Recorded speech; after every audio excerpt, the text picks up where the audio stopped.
to Bibliophiles Anonymous, episode 35. I'm Denise. And I'm Jess. And today we are excited. We are taking a little bit of a break from our normally fantasy-oriented reading. And tonight we are going to talk about Inferno, the latest book out by Dan Brown, who many of you will know from his very successful and sometimes highly controversial Da Vinci Code. Yes. I don't remember how long it was, several years ago, but... Yeah, there was a big stink about that. Oh, a big, huge one. But hey, big stinks. Hey, that's the whole reason that I even read it, was because you hear about the whole controversy and you're like, wow, okay, there must be something really interesting going on here. I don't even think I would have heard of him at all if it hadn't been for the whole big dust up about that. Yeah, that's why I read it, because, I mean, he had written Angels and Demons, and then the Da Vinci Code came out, and when the Da Vinci Code came out, that's when everybody, got worked up. Yeah. And I actually read the Da Vinci Code before I read Angels and Demons. Yeah, I did too. And then because I'd never heard of him before that. Yeah, me either. Yeah. That's why it really annoyed me when they made the movies out of order. Yeah. Because they made the Da Vinci Code and then they made Angels and Demons, and they made it seem like Angels and Demons happened after the Da Vinci Code in the movies, and I'm just like, no! Yeah. Not worked. I saw the Da Vinci Code movie, but I really didn't care for it. I didn't either. I know they have to make cuts, but they truncated the story so bad that it was too neatly tied up in a bow. Yeah, and I wasn't thrilled with the casting either. Now, don't get me wrong, Tom Hanks is a wonderful actor, but he's not Robert Langdon. Yeah, I wasn't thrilled. I mean, I like Tom Hanks. I like him a lot, but he wasn't, and I still went in there with an open mind thinking maybe I'll be wrong, it could work out, but then it didn't quite. So, yeah. That's okay.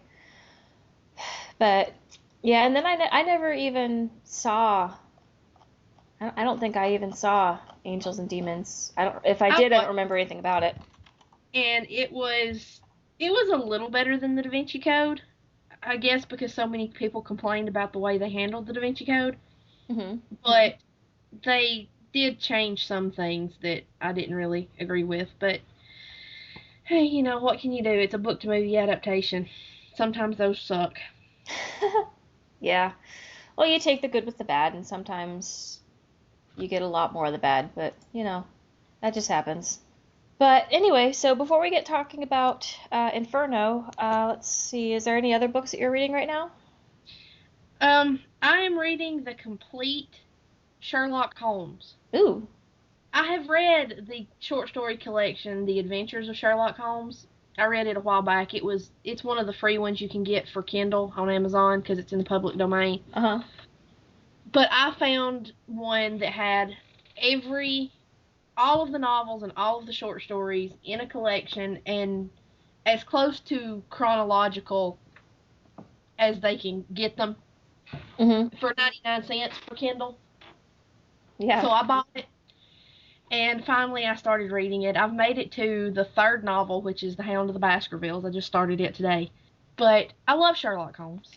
Yeah, I haven't read very many of the Sherlock Holmes stories. They're so good. It's always been one of those things I mean to read someday, but it just hasn't happened yet. But they're really good. I mean, I actually like the short stories better than the novels because the language that they're written in, the style, it's a little hard for me to comprehend sometimes. Sometimes I have to read parts of it over because the sentence structure is a little bit different because, they were written a really long time ago. Right. But other than that, they're really, really good. And there's actually a Sherlock Holmes adaptation thread on the Tavern talking about all of the movies and TV shows that have been made. And one that I love to point out to people that a lot of people don't realize is actually a Sherlock Holmes adaptation is the show House MD. Oh, really? Yes. See, House is Holmes. Mm-hmm. Dr. Wilson is Watson. House's apartment is even 221B. Okay. Sherlock Holmes was addicted to cocaine. With House, it's Vicodin. And at the end of season 2, or maybe it's season 1. Anyway, House gets shot by a guy named Moriarty. It's the end of season 2. House gets shot by a guy named Moriarty. So, I mean, it was based on Sherlock Holmes. Parallels all over the place. Yeah. I had no idea. Yeah. Well, I knew that because, I've got the first 6 seasons of House on DVD, and me and several of my friends went to see the first of the newer Sherlock Holmes movies with Robert Downey Jr. and Jude Law. Right, yeah. And one of my friends, they're sitting there, there's a scene where they're sitting in the jail yard, they've been arrested, and they're arguing, and my friend goes, "Oh my God, that's House and Wilson." I was like, "Did you not know House is based on Sherlock Holmes?" And he was like, "No, but that makes so much sense now." Well, that's really interesting. Yeah, I've made a note. I'm gonna post a link, a direct link to that thread, the Sherlock Holmes thread, just because that's interesting, and talking about all the different adaptations, because it's been around for so long, and there's been so many different versions of it, so that's interesting. Yeah, Marita in the Tavern has been watching a lot. She's got on this Sherlock Holmes kick, and I need to watch some of the other adaptations. Really, the only ones I've ever seen are the ones with Robert Downey Jr. and Jude Law, which I love those, both of them. And there's I believe it's a BBC show just called Sherlock. Yes, I've heard about that. That apparently is, kind of pretty awesome. I'll get around to watching it eventually. That's what I've heard. I've heard that it's really, really good. Yeah. Well, apparently there's quite a bit of fandom crossover between Sherlock, Doctor Who, and Supernatural, so much so that the hashtag SuperWhoLock is a thing on Tumblr. SuperWhoLock? Yeah.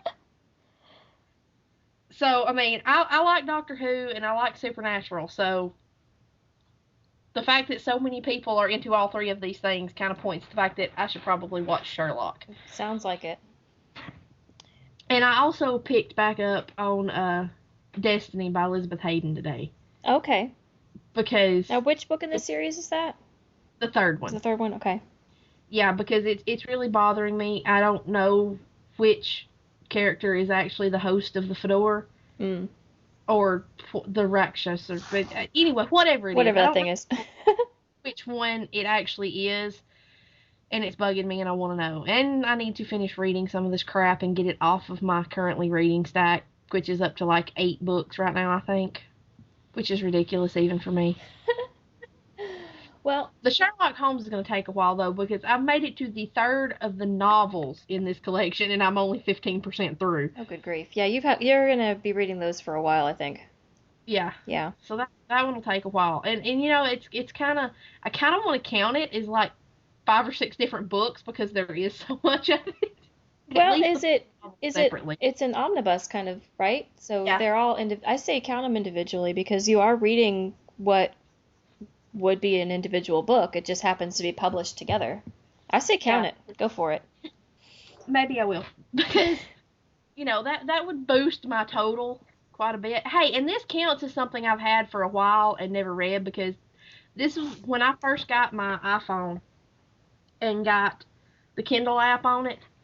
This was one of the first books I bought. So, and I've had my iPhone for almost 2 years. Well, okay, then yeah, that definitely counts. So that counts as something that's been on my shelf for a while and I've never read it. Right. Well, I'm currently reading, let's see, I just finished Inferno not too long ago, just a day or so ago. So, I'm still working on Shadow of Night by Deborah Harkness, which is the second book after Discovery of Witches. And I like it, but I feel like it's taking forever to get through. Yeah, see, even though I really liked it, it wasn't like a Discovery of Witches for me. It didn't grab me and hold on until I finished it. Well, and the thing is that I'm enjoying it maybe even a little bit more than a Discovery of Witches, and I really am fascinated the way that she's weaving in all of this history, because this is the one where they go back in time and they're in Elizabethan England, and they've just met Queen Elizabeth, by the way, so you have some idea where I am. So seeing all of the details, and especially knowing that Deborah Harkness is a historian and so she knows what she's talking about and she's done lots of research, I'm assuming, when she wrote these. So that part's really interesting and fascinating, and even though I don't recognize all the people that they're talking to, I know from Diana's reaction that they're somebody. And Yeah. so meeting all of these people has been really interesting. But it's just maybe it's just because, and since I am reading this on an ebook, it's hard to tell exactly how far I am in Yeah. it. But I You're getting swear, close to the end. It's about, if you've met the queen, then it's about to pick up, and it's going to be kind of rocking till the end. okay, because the thing that was bad is because this particular ebook version, it tells you how far along you are in the chapter, and then it will tell you how far along you are in the complete book. And I Yeah. think I was checking to see my progress, and I think I accidentally read the chapter progress, and I was like, oh, I'm already 80% through. That's great. Maybe it's going faster than I thought. And no, that was not how far I was. I was only about 30 something percent through. And so I just felt like saying, you've got to be kidding me. How can it still be going? But it's good and I'm really enjoying it, but I swear I'm never going to finish this book because I don't think it ends. It does. Okay. Okay. Has she met Goody Alsop yet? Oh yes.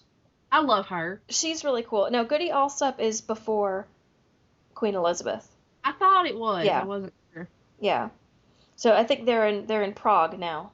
Yeah. Once they get to Prague, you don't have that much left. Okay. You're pretty close. I think at this point now I'm either like 79% through or something like that. But so I'm making progress and I'm trying now that I'm done with Inferno and I don't have that much other things I need to read right now. I'm gonna try and push this one through because I have got a lot of books that are sitting over here glaring at me. And see, while my aunt was here, she likes going shopping for things, and we've gone around to a couple of places, and looked at some books. And so we went to that store Ollie's that I told you about before that has the really cool books section that you can get really cheap books. And so Yeah. I bought two of them. And then I bought two more while we were in New York. And so now the number of books that I have sitting on my bookshelf that I need to read, I've got 1, 2, 3, 4, 5, 7 that are sitting here. And now one of them I'm going to start probably next week because it's the next Tavern Book Club book that I found in New York. I've had a hard time finding it, but it's Arrows of the Queen. Yay, Mercedes I have Lackey. that one. So yeah, that's the I suggested that one. yes, you did. So that's the next Tavern Book Club book that'll be up sometime in the middle of June. So I'll probably have to start reading that one at some point. But it's not as big as A Discovery of Witches was, so that's No, it'll go pretty quickly. That's good. I think the first time I read it, it only took me like 2 days. okay. So yeah, eventually I'll have to start that one, but I definitely want to finish Shadow of Night before I start that one because usually I'll have two books going, one that I have to read and then one that I want to read. But Yeah. after that, I don't know for sure what I'm gonna pick up. When your to-read pile starts looking more like a Jenga game than a stack of books, Yeah, it's time to start thinning it out a bit. I know. But there's so many things here that just look so good. Like the one I bought in New York, I couldn't pass it up, and I'm thinking to myself, I really don't need to buy any more books. But okay, do you know the TV show Gilmore Girls? Yes. Okay.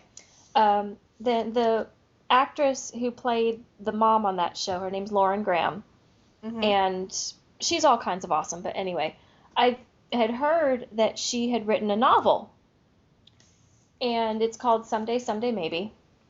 And it's a really cute, I haven't read it yet, but it's a really cute little story about somebody who's trying to live out their dream in New York. So, of course I'm interested. But Sure. so I was in the big Barnes and Noble in Union Square, and I saw a stack of them sitting on like one of the little tables. And I said, "Oh, that's Lauren Graham's book." And then I noticed a little sticker that was attached to the cover that said it was an autographed copy.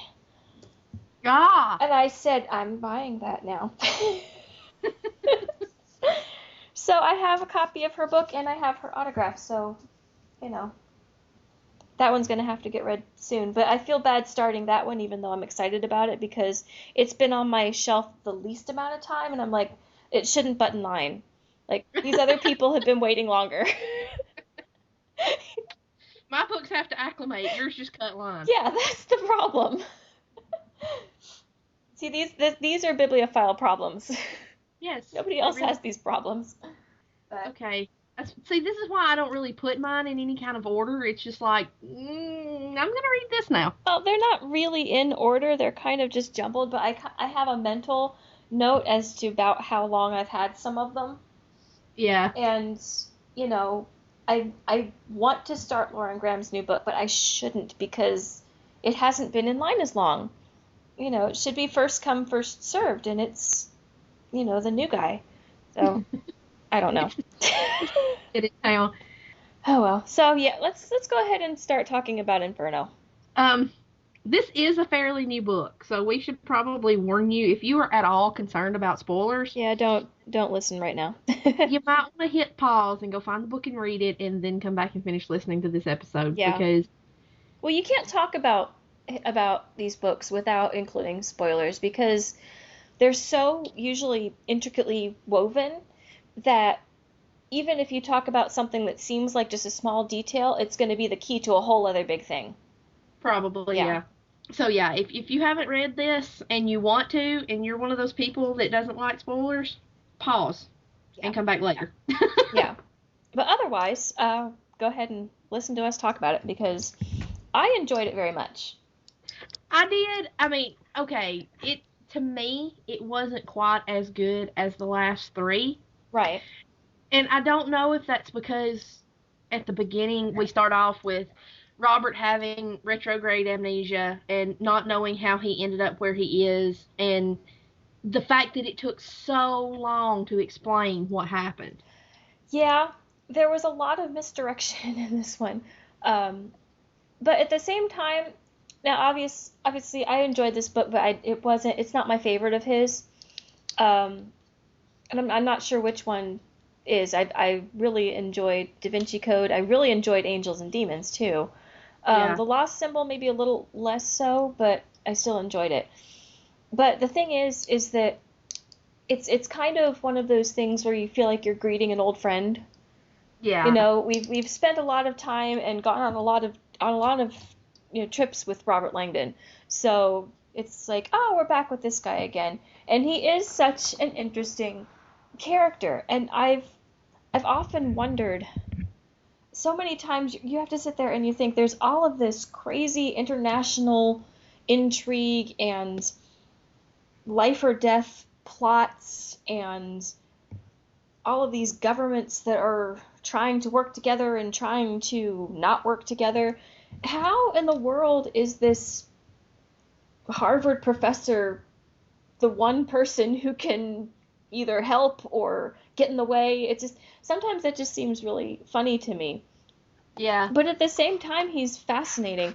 He's he's an unlikely hero. Very much so. And I wanted to read something real quick because back when The Lost Symbol came out, the author Maureen Johnson, who y'all know that I just adore, she wrote this whole like big blog series about The Lost Symbol because she's a fan. And she was talking about Robert Langdon as being a hero that's not really a hero. She's talking about all the things that he's afraid of. He's not this big brave guy that when reading The Lost Symbol, he reveals his fears of planes, elevators, running in loafers, spontaneous speaking, basements, long hallways, rats, stairs, fast driving, catwalks, and tiny conveyor belts. This is a man who wears turtlenecks because he is afraid of ties. And then this is my favorite quote, and I think this is one of my favorite things that Maureen has ever written. She said, "This is also a man who could not save his own ass with a two-handed ass-saving machine." And in a lot of ways that's true, because he is such an unlikely hero, and he has so much information, but a lot of the practical means of trying to do a lot of things, he doesn't quite get, because he's a little bit eccentric, and just, I don't know, that always was just one of my favorite descriptions of him. And it's true. I mean, he's sort of your typical professor. I mean, he's kind of a nerd. Kind of. Okay, he's completely a nerd. I mean, he's a symbologist. He teaches about symbols and things like that. In art history and Yeah, but he has an extremely analytical mind, yeah, and that is why he can figure out stuff that other people can't see. right. Because he's made such a study of symbols and the hidden meanings behind things, and he's learned how to put two and two together and come up with six sometimes. When necessary. Yeah. Right. So I love Robert Langdon as a character. I really do. Yeah, me too. But the thing that annoys me is these random women we keep having in every book. Yes. That is one thing that just seems to be a trademark with I don't know. I haven't read any of Dan Brown's other books other than the Robert Langdon books. I mean, I know there's a couple of them, but Yeah. it's like we need Robert Langdon. We need a younger female companion that will travel with him throughout the story. In this case, it was Sienna. Yeah. And then we need a couple of characters who don't have names that just go by some sort of title. Like in this case, it was the Provost, and then it was the Shade before we found out who the Shade actually was. Yeah. So you need to have those couple of things, and then you need to be in at least one really interesting location, preferably more than one, if you And can. preferably in Europe. Preferably in Europe because, that's just a cool place to be. That's where the And hit from. yeah, and there has to be something to do with major works of art. And then in this case, also a major work of literature. Yes. Throw it all together, put it in a blender, and you pour out a Dan Brown novel. Which I have to say, this book has kind of made me want to read Dante's Inferno. This book made me want to travel to Florence, Italy. Well, I So wanted bad. to do that way. But it's actually made me want to read, well, the whole thing. Yeah. Inferno and Purgatorio and Paradiso and Yeah.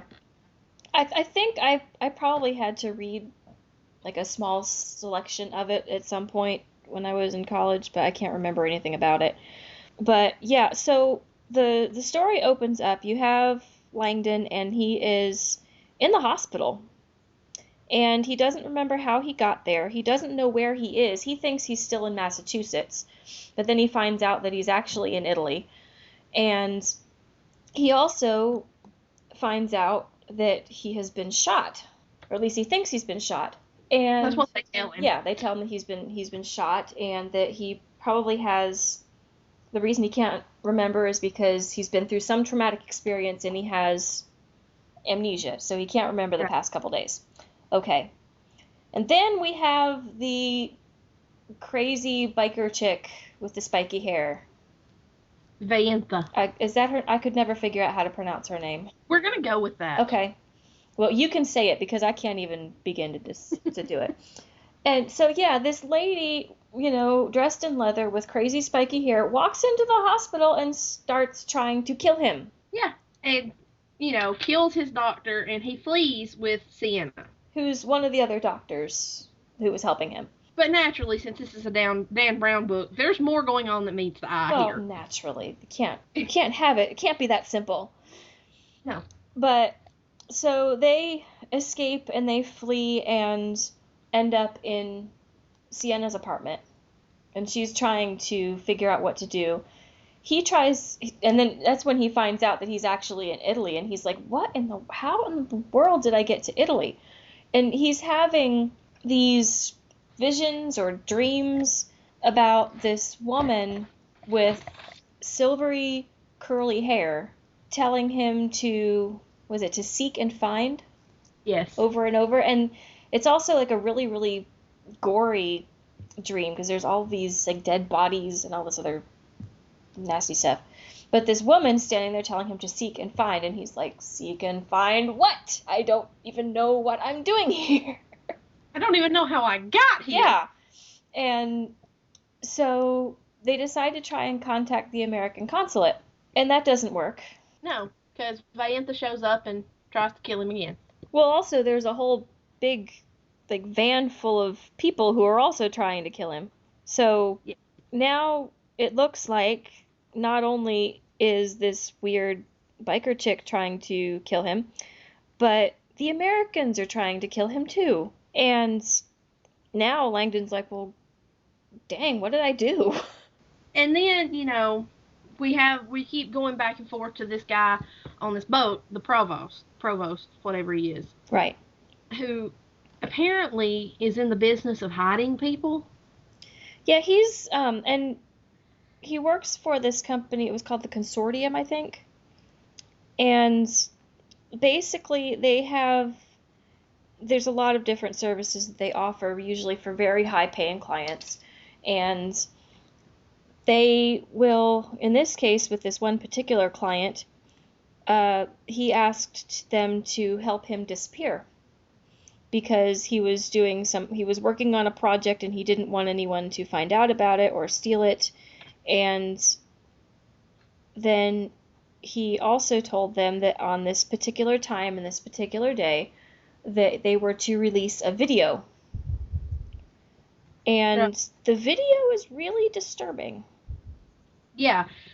Well, the guy that reviews the footage and is supposed to upload it says, we get this scene where he's like, I should call the provost and let him watch this, but if I do that, he's going to tell me it doesn't matter to just do my job. Because they're known for not, no matter what the clients ask them to do, they always follow through with what their agreement is. They never break a contract with a client. That's, even though they're doing a lot of things that are illegal, that's their one thing of integrity, is that they always do what they have promised to their clients. And no questions asked. None.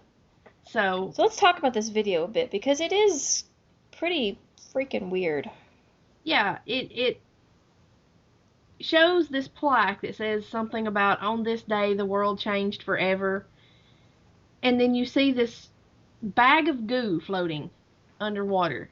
And at first, and you see this creepy figure wearing the plague doctor, they called it. Yeah, it was a mask with basically this big long beak that was worn by people during the bubonic plague, by doctors, because that kept them far enough away from plague victims so that they wouldn't catch it, theoretically. I don't know how well that worked, but it didn't make much sense to me, but I was like, okay, whatever, we'll just roll with it. You just go with it.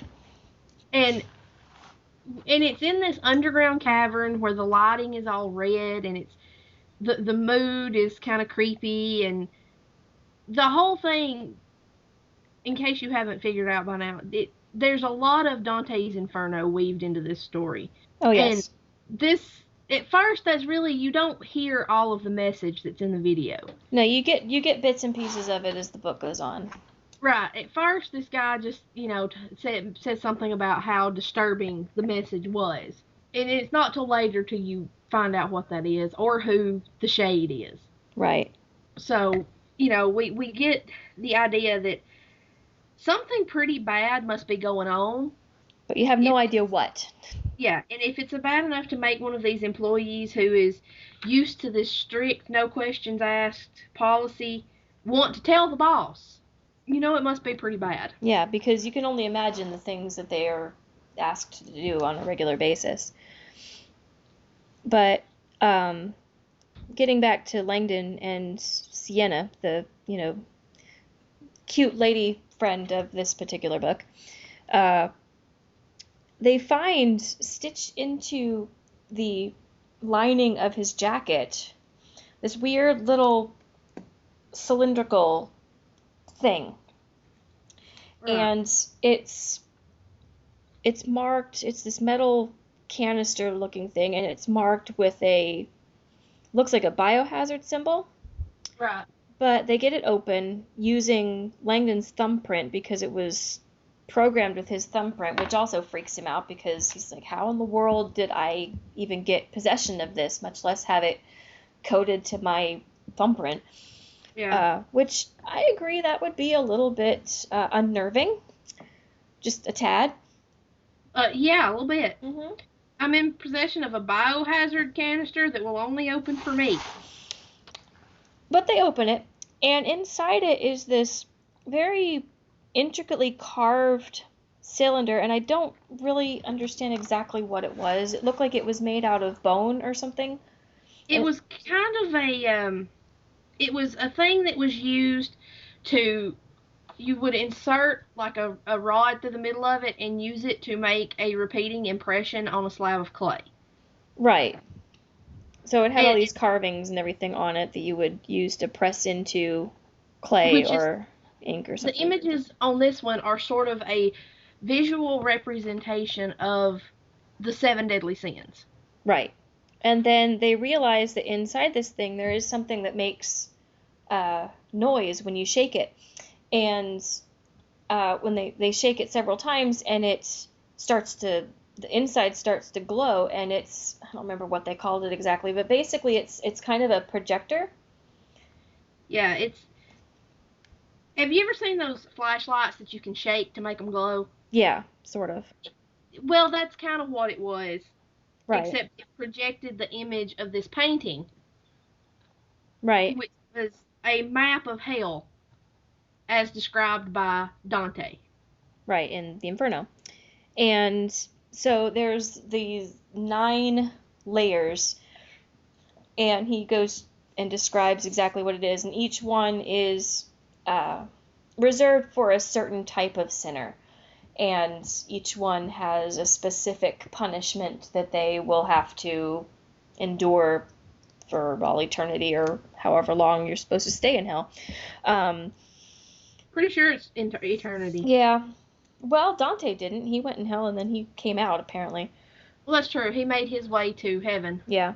But in any case, it's a really gruesome painting. Now, I haven't actually gone online and looked for a picture of this, and that's because I don't think I want to. Uh, but then they notice also eventually, now they do a lot of running away from various people because you have the men in the black vans, and you have the, spiky haired lady on the motorcycle. I'm not even going to try and say her name because I'll butcher it all to pieces. But you know who I'm talking about. Yeah. And so all these people are still chasing them, and they're trying to figure out what all of this means. And as is usually what happens in a Dan Brown book. Now you have all of these clues, and you have to try and track them down. And they notice several things about the painting image. And one is that there are letters that have been included throughout the painting on the different levels. So that's one thing that they notice. I think I might be getting some of these things out of order, but that's okay. Well, it's not really on the different levels. It's on a certain level Uh-huh.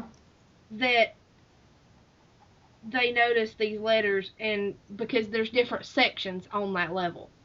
Okay. And they notice these letters, and it takes Robert a while to figure out that they're in the wrong order.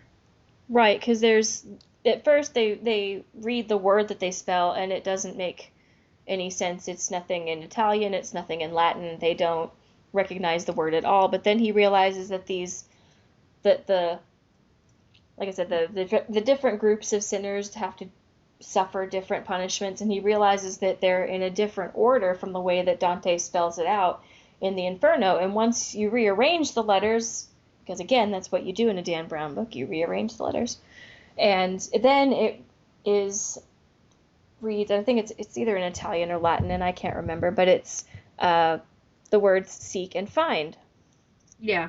which is what he had been seeing in his visions.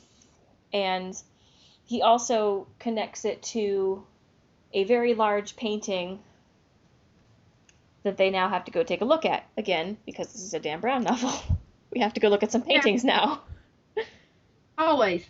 Yeah, and it, as it turns out, there's apparently a death mask of Dante, and you find out that they have to have something that is on this mask to figure out what's going on.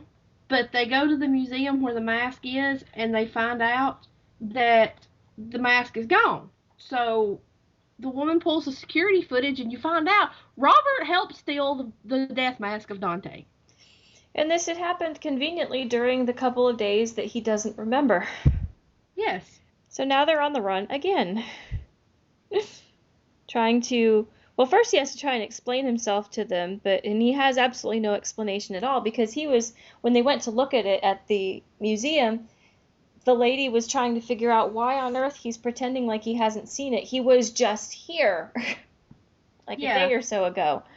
And so again, the plot just keeps getting more and more twisted and more convoluted because now you not only are you wondering why he can't remember anything, but why on earth was he there and why on earth would he take it? Yeah.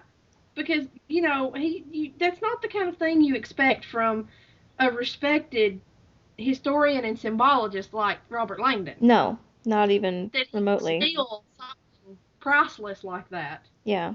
So, yeah, it brings up a lot of questions about what exactly happened during those days and hours that he can't remember. And I think it kind of annoyed me because it took so long for them to explain what happened while during that time period that he couldn't remember. It was close to the end of the book before they ever completely explained how he ended up in Oh yeah. Italy and carrying. It was very late in the book before you really understood what was going on. And there was so this is something that annoyed me too just a little bit because there was so much misdirection. And now I'm not opposed to misdirection, but at some points, especially once you found out what was going on, it just seemed really heavy-handed. For example, you know Yeah. that these men in the big black vans have been chasing them. Now, first you think that they're from the American embassy and that they're trying to kill him. And at one point, Langdon sees one pass by and he looks through the window and he sees the woman from his visions with the curly silver hair. And she looks like she's restrained and she looks like she's been drugged. And so he's thinking, oh, this woman in the visions, obviously she's a real person because she's right there. And they've captured her. And obviously I must have known her during these days, I can't remember. So these people are hunting me. They've already captured her. So, and I don't think he ever really thought he was going to be able to try and save her or anything, but the thought crossed his mind of trying to do something. But you find out towards the end that this woman wasn't captured at all, Right. and that there were reasons why she was drugged, and it was because she was medicated because of another issue that she was having, and that these men who were chasing him were actually trying to help him and all this other stuff. But once I got to that point where it revealed it, I really wanted, now I don't have time to do this right now, but I really wanted to go back and reread the book from the beginning because there were so many places I was thinking, that's not, I mean, I know that's not how it looked, but I was thinking that can't be what really happened. You know, it almost felt like it was missing a step somewhere. You Yeah. know what I mean? Yeah, that's kind of how I felt too. I was like, when they started the big reveal and you start learning, more about what was going on, I was just like, but that doesn't really click with me. It was a little beyond my ability to suspend my belief. Yeah, that was a big part of it. Like I said, my suspension of belief varies depending on what kind of book I'm reading. If I'm reading fantasy or science fiction, it's obviously pretty far out there. Right. But when I'm reading something like this that's supposed to be more realistic, then the bar's a little lower. Right. And that just seems a little far fetched to me.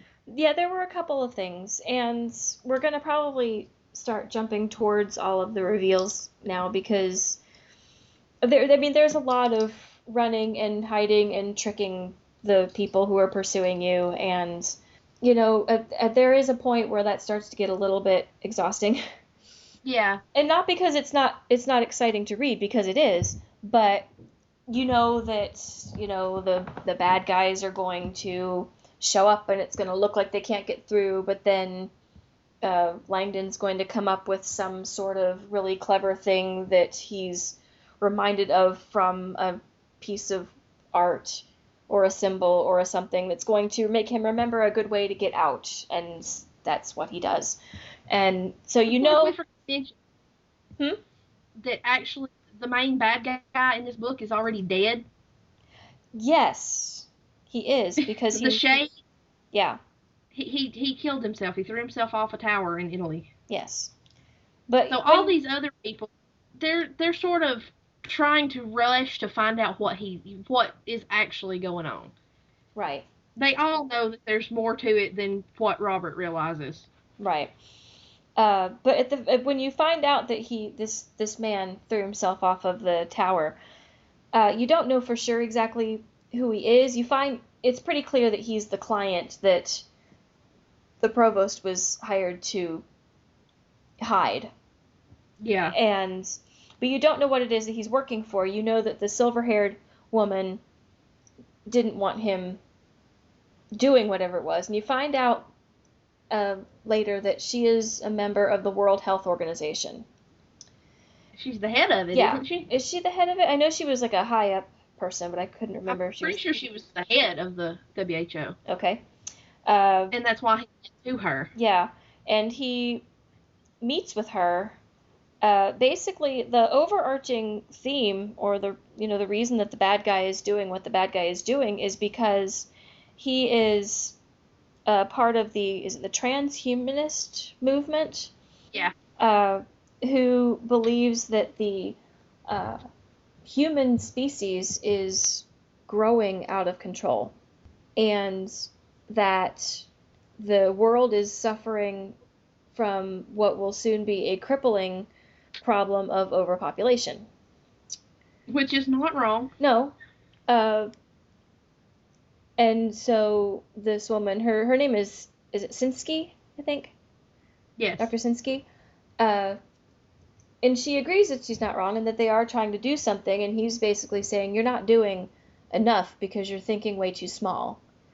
And he starts talking about how there were different ways that the population was regulated, and one of the ways that he talks about was the bubonic plague during Dark Ages, the Black Death, as it were. Yeah. And so we spend a good portion of the book thinking that, or we know that he's the Shade, he's the one that's in this mysterious and very, very creepy video. But we spend a good portion of the book thinking that this sack of yellow goo that's underwater is some sort of plague that he's getting ready to release and is going to basically put out a new plague that will wipe out a third of the population. Yeah, will wipe out a lot of the population and thereby, fix the overpopulation problem. Of course, then you have to figure out what to do with your plague problem, but hey, he's not around to worry about that anymore. You fixed the population problem, but now you have a plague problem. Yeah. So, but he doesn't have to worry about that because he's already dead. So, yeah. He's very self-righteous. He's like, people for generations are going to thank me for what I have done, and they are going to curse the World Health Organization for being so small-minded and for trying to stop me and all this other crap. But, so that's when you find out that that's what we're dealing with. We are dealing with a incredibly brilliant yet incredibly insane man who is trying to bring on a second worldwide plague.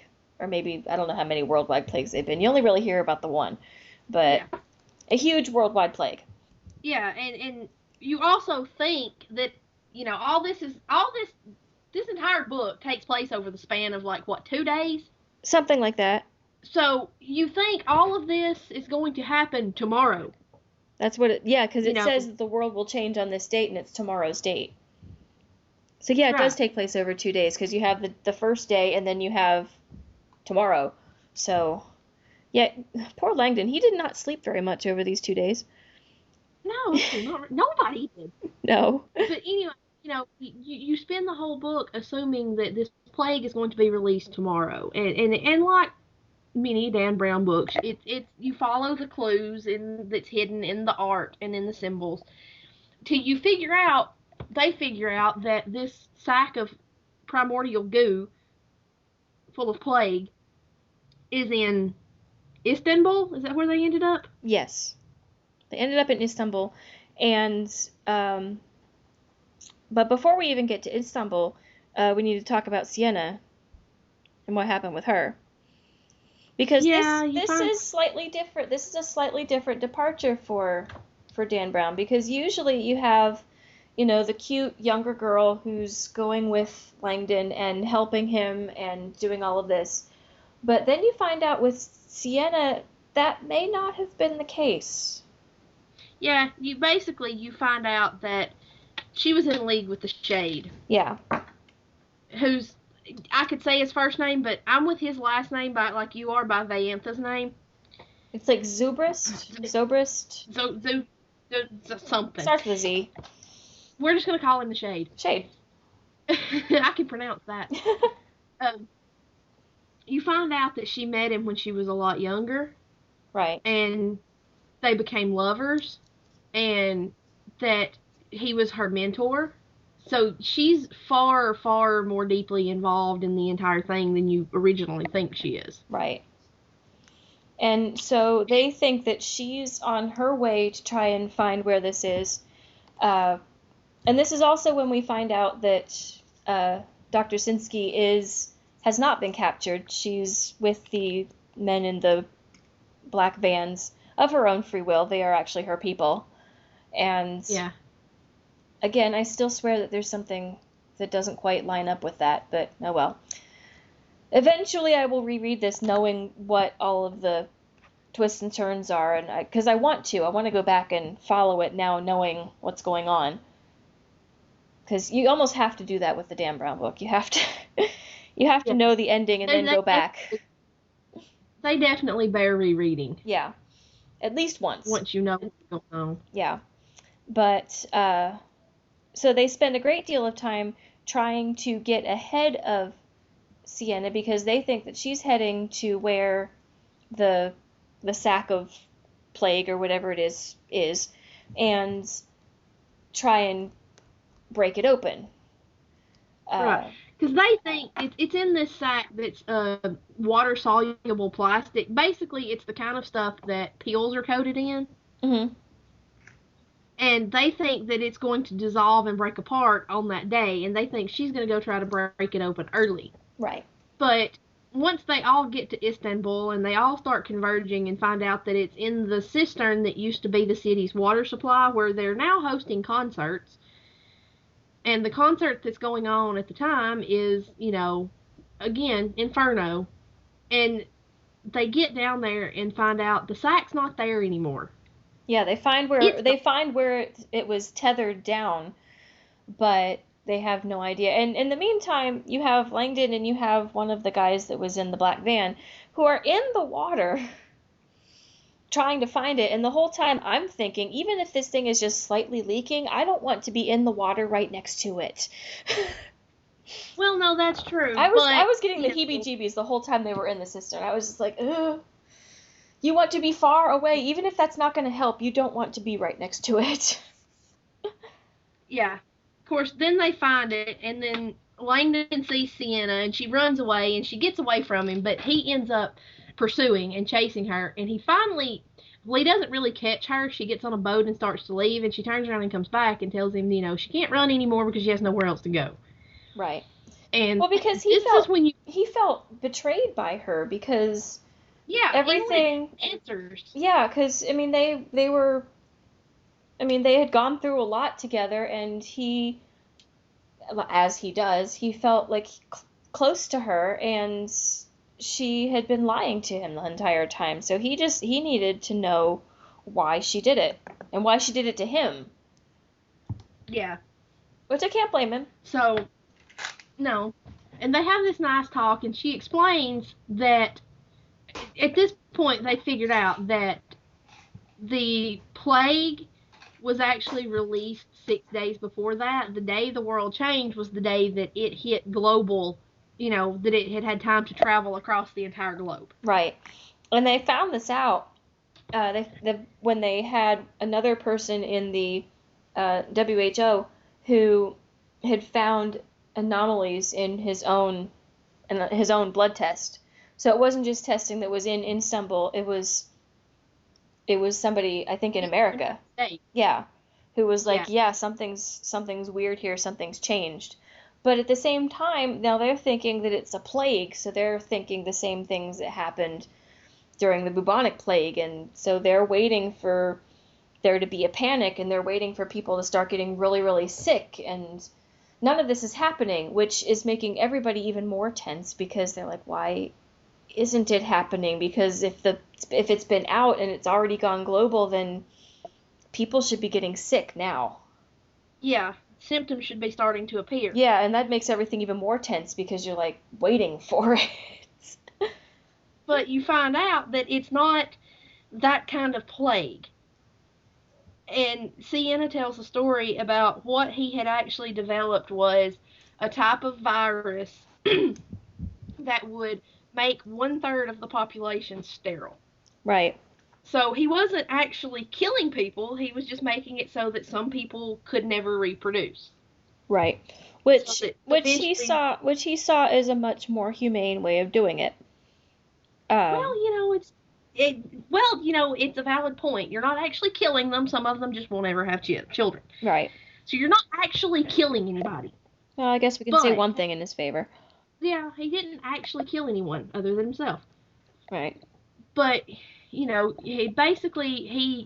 all the math and came to the conclusion that if our fertility was reduced by 1/3, that eventually our population would begin to decline rather than grow.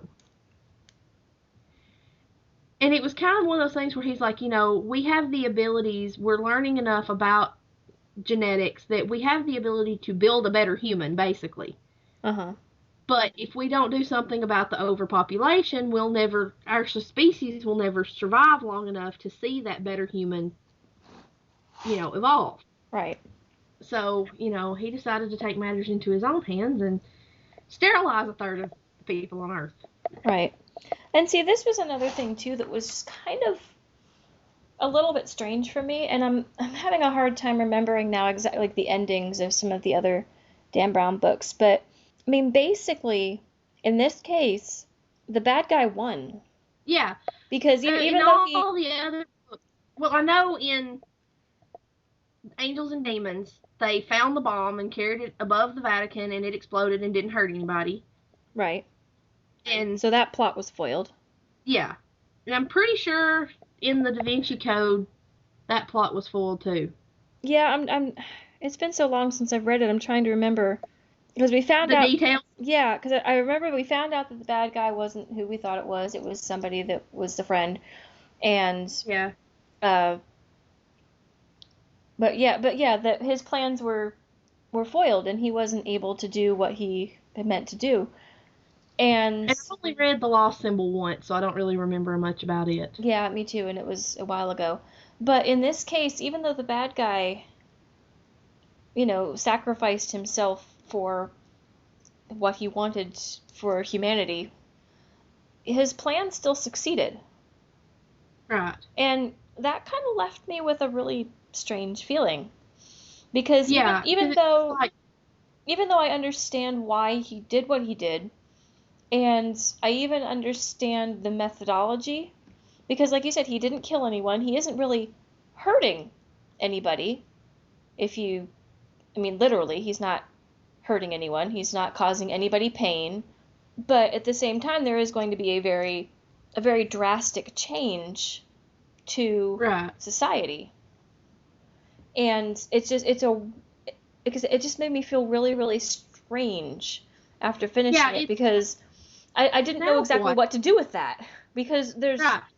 nothing really that they can do now. Right. Unless they can figure out,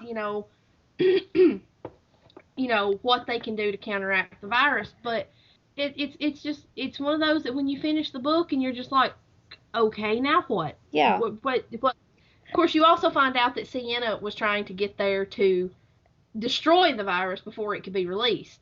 Right. That she wasn't trying to release it early. She wanted to stop it from being released because she's like, a virus like this does not need to be in the hands of people in power.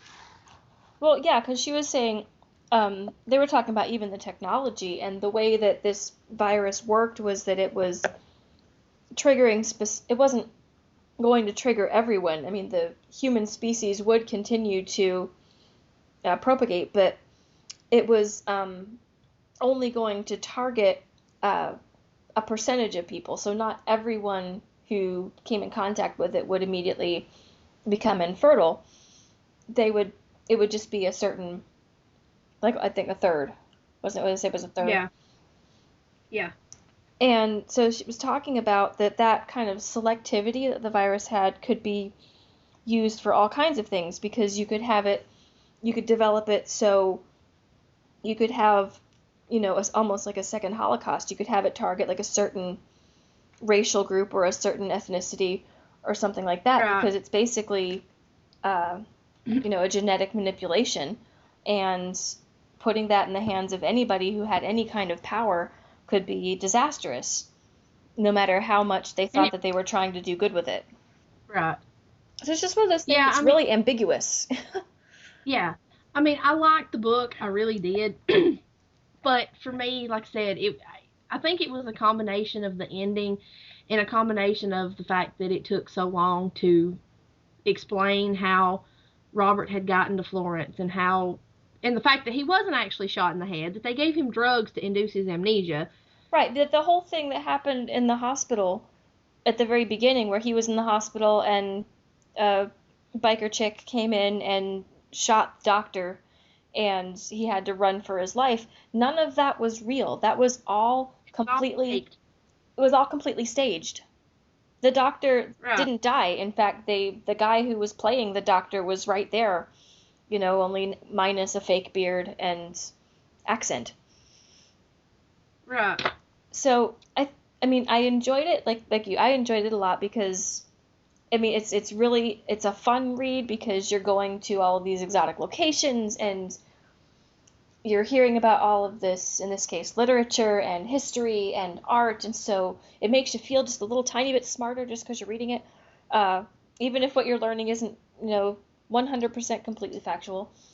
A lot of it is, but, he kind of twists things to match up with his storyline, but, that's fiction. That's what fiction does. Yeah, and it's exciting and it's suspenseful and you're trying to follow everything and you're like, oh, how is he going to figure out what happens next? And all of that was good, but at the same time there were just little things here and there that bugged me, like the setting things up at the beginning and the all the little bits and pieces that just didn't quite tie together, like with the Dr. Sinsky and her capture. Yeah. And then the ending, because it's not a happy ending, But it's not really a bad it's ending not a either. horrible ending. It's just kind of a meh. It just kind of ended because you can't say that the good guys won because they didn't, and that's always a little bit disheartening when you're reading an action adventure kind of book. You usually want the good people to win, but Usually. the good people didn't entirely lose either. So it was just really, like I said, I finished it and I was just like, that was a little strange. That happened. And I didn't, and it's like I finished it and I was like, okay, I don't quite know what to think. Yeah. It was I don't really want to say anticlimactic, but it almost was Yeah, because it's I like I totally get that. because it just like you said, it just kind of ended. It didn't really Yeah, conclude. because there wasn't a big, huge confrontation.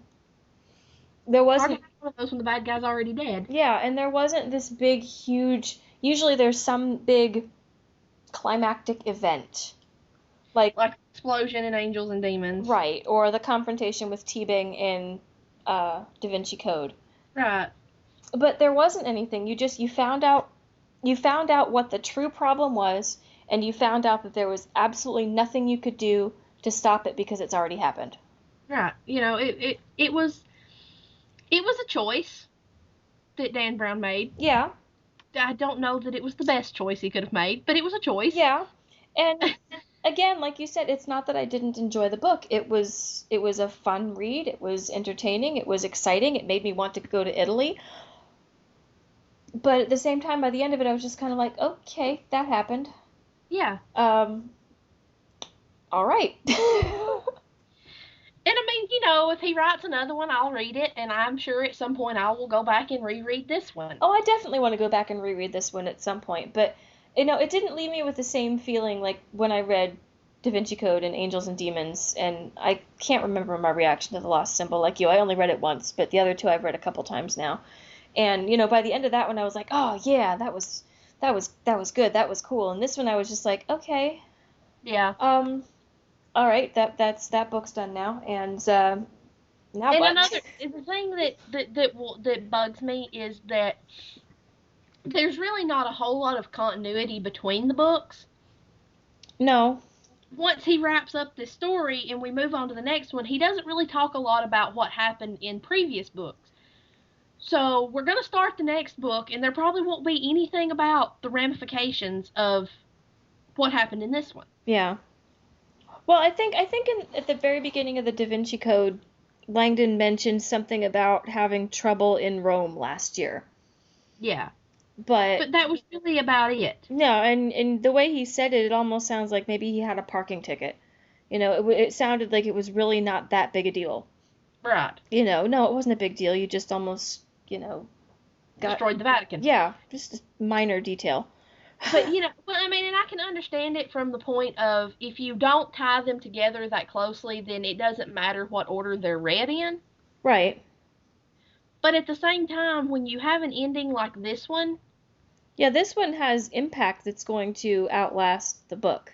right, you're going to need to address that again. Well, maybe he will. Because I think this is the first book that really had something major that's going to impact everything, Yeah. the whole world. I mean, even though it's probably not going to impact Langdon because I don't think he's, really looking to have kids, but it's going to impact everybody else, and so it's going to have to come up at some point. Yeah. But, well, I guess we'll just have to see because, Yeah. I mean, maybe he's not writing any more Robert Langdon books. I have no idea. Yeah. But I haven't heard that he's not going to. Of course, I hadn't heard that he was writing Inferno until right before it was released, and I was like, oh my god, there's another one. yeah, so, we'll just have to find out what happens. And Yeah. I'm sure if he writes another one, we'll probably talk about it here. Probably. Yeah. So, okay, I think that's probably going to wrap up our discussion. So, Yep. I think we're both pretty much in agreement. It's a good book. It's definitely worth a read. It's, not his best, but that doesn't mean that it's bad. No. We both enjoyed it. So, Yeah. check it out. Why not? Yep. Okay. And we're actually working on having a schedule. I know. Can you believe it? Shocking though that may be. I know. Well, we finally got tired of trying to figure out what we were talking about uh, the night of recording. So we have a tentative topic list so far through September, which I think is actually pretty good for us. But that doesn't mean that it's not subject to change because we did just find out that we got approved for 2 more ARCs through NetGalley. So we're going to have to work those in there, and we might change around a couple of other things too. But we can say that next week we're going to talk about a topic that I found looking at the blog, one of my favorite book blogs out there, called The Broke and the Bookish, which we've talked about before. So we're going to be talking about our bookish pet peeves. This could be anything, either pet peeves about things that authors do in books, things that, how people treat books, anything you want to talk about as far as pet peeves. I think so, because, who doesn't love listening to us complain about stuff? Yeah. It's funny when we complain. Yeah, So if anybody out there has any comments or anything that they would like to add to our discussion of Inferno, or if you have anything you would like to add to next week's discussion on your favorite bookish pet peeves, you can contact us in several different ways. You can email us at bibliophiles.podcast@gmail.com. You can also find us on Twitter, and we're going to try and be a little bit more active on Twitter, I think, because I know I have sometimes I haven't had time to really get on there as much as I'd like to. But we're gonna try and keep people a little bit more up to date about the things we're getting ready to talk about now that we actually know what we're going to be talking about. Yeah. A little ahead of time and not, what are we going to talk about tonight? Oh, let's do this. Yeah, we're going to try and stop doing that as much. So come follow us on Twitter, and we are at Bibanon Podcast. That's BIBANONPODCAST. And then you can also always find us over at Malorian Tavern, which is www.maltavern.com. And be sure to check our show notes, because I am going to put the link to that Sherlock Holmes thread because that sounded really interesting. And I think that's it. It's been 2 weeks since I've done this, and all of a sudden I'm having a hard time remembering what all I'm supposed to say. No more vacations. Yeah, I won't be for a while. I need to recover from this one. You left your brain in New York, so. That happens. Anyway, so I think that's it for tonight. Join us next week when we're talking about our favorite bookish pet peeves. See you later. So thanks for listening. Yep. Bye. Bye.